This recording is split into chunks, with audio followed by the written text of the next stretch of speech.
I came home for New Year's, flight delayed, bags heavy, heart soft.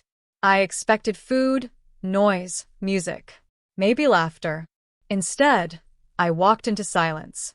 And there he was, my father, alone at the kitchen table, wearing his old cardigan, hands shaking slightly, chewing a dry sandwich like it was punishment. Next to him, a folded piece of paper with 6 words that cracked something in me. We used your money.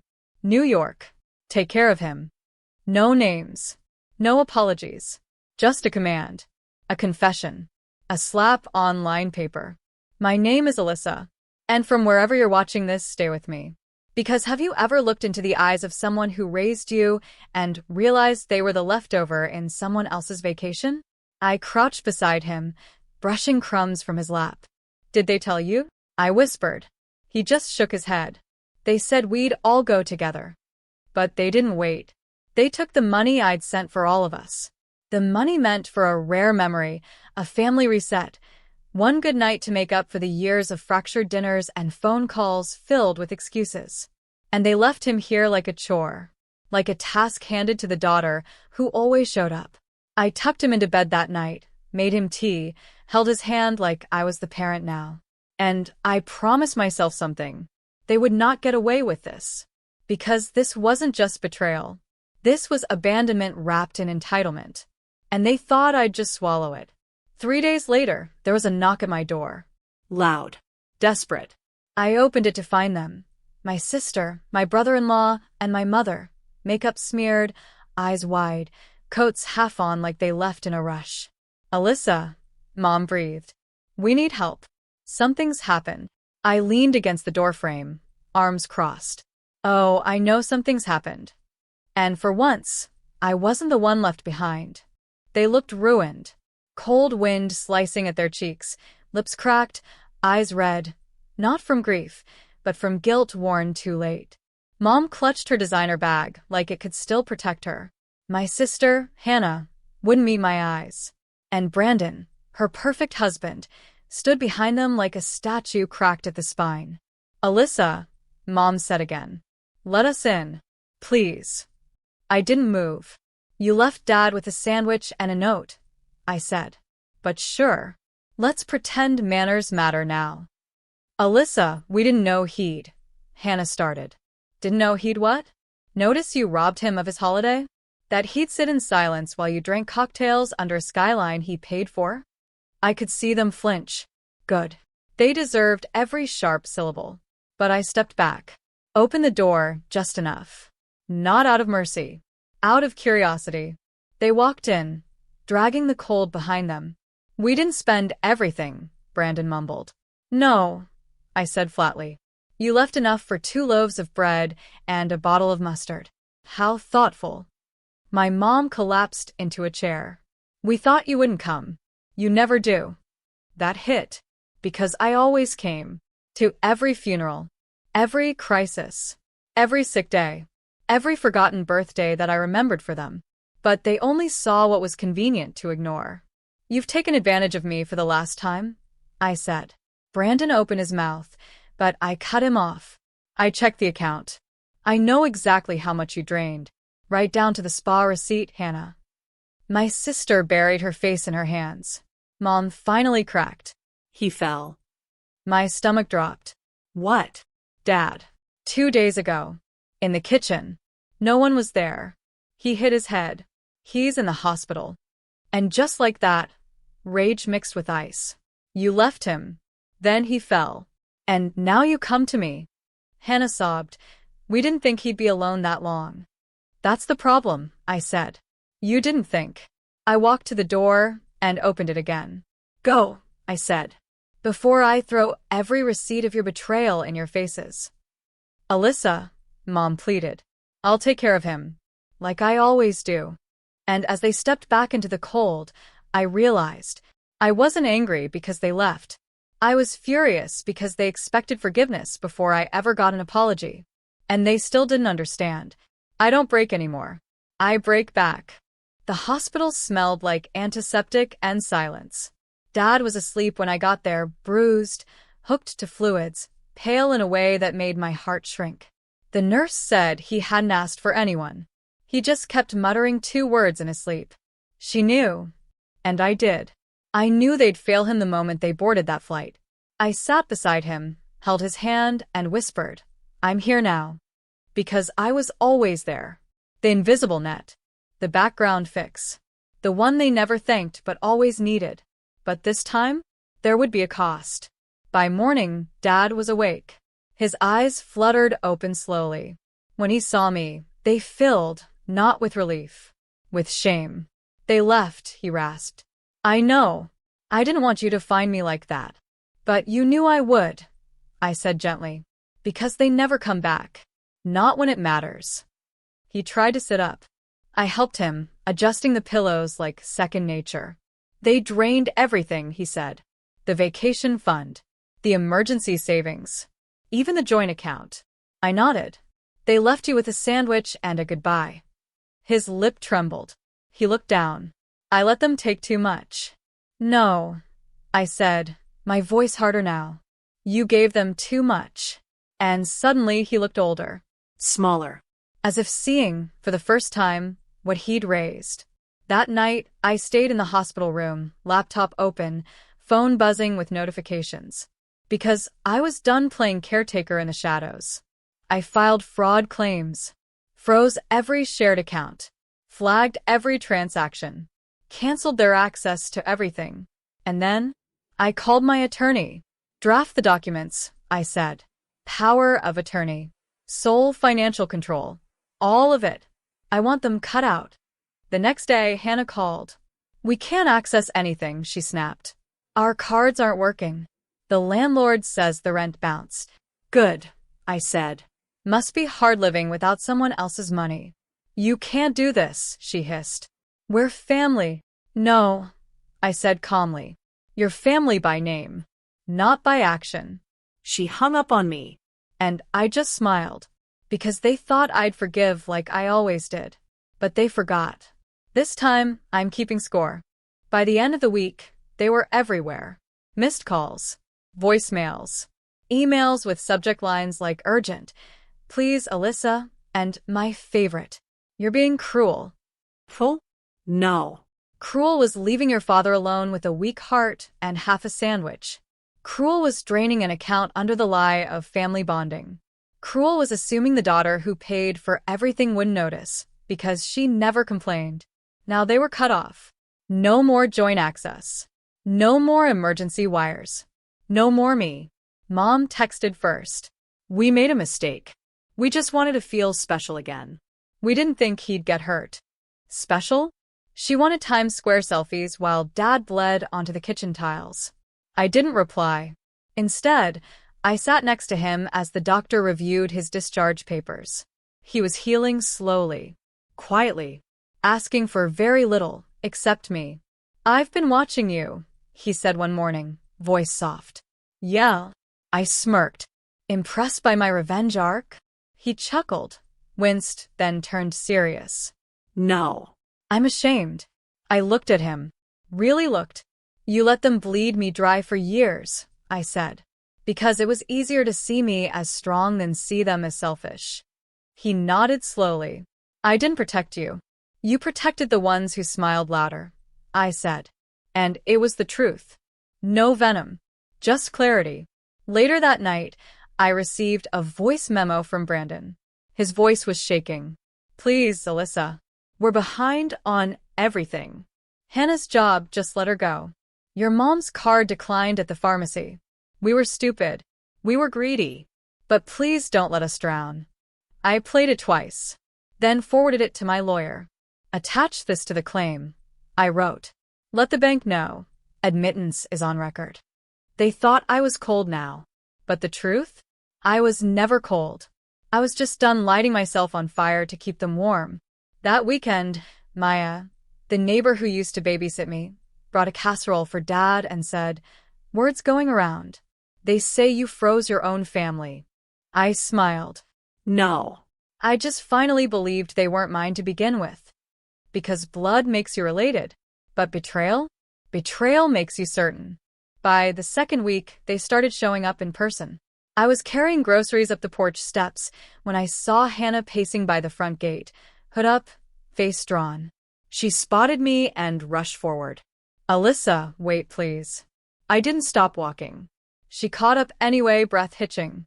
"I know I don't deserve to be here, but Mom's not well. She hasn't slept. She keeps asking about Dad." "Funny," I said, unlocking the door. She didn't ask about him when she was halfway through a Broadway matinee. She winced like the truth stung worse than a slap. "We thought." "Don't." I cut her off. "Don't tell me what you thought. Tell me what you did." She blinked fast. "We left. We took the money. We said we'd be back in 2 days, but extended the trip without telling anyone. We used your name to upgrade the hotel. We ignored his calls."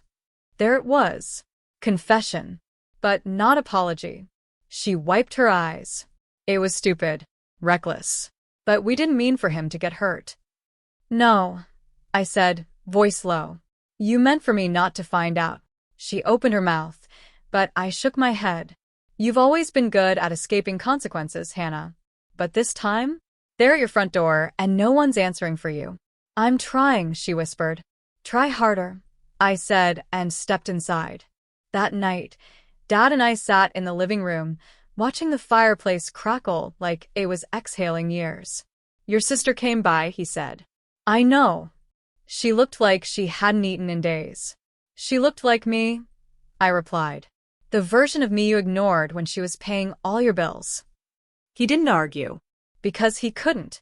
He finally saw the weight I'd carried without asking for applause. "I should have protected you from all of this," he said, almost to himself. "But you didn't," I replied. And I stopped waiting. The next morning, a letter slid under my door. In my mother's handwriting. A shaky note that read, "It was a terrible mother to you. I used you. I let them worship your sister and starve you of love. I don't want money. I want peace. Please teach me how to make this right." I folded it, tucked it away, because forgiveness wasn't something I gave out anymore. It was something they had to build, brick by brick, alone. For once, I didn't reply. Not out of cruelty, but clarity. They needed to sit in the silence they created. They needed to feel the weight of what it meant when the daughter they never valued disappeared from their safety net. But something strange happened that week. Dad began to heal faster. He was still stiff, still sore, but lighter. He started reading again, watching documentaries, smiling even. "You seem better," I told him as we made tea one afternoon. "I am," he said, "because I'm not pretending anymore." I turned to him. "What do you mean?" He looked down at his hands, ashamed but open.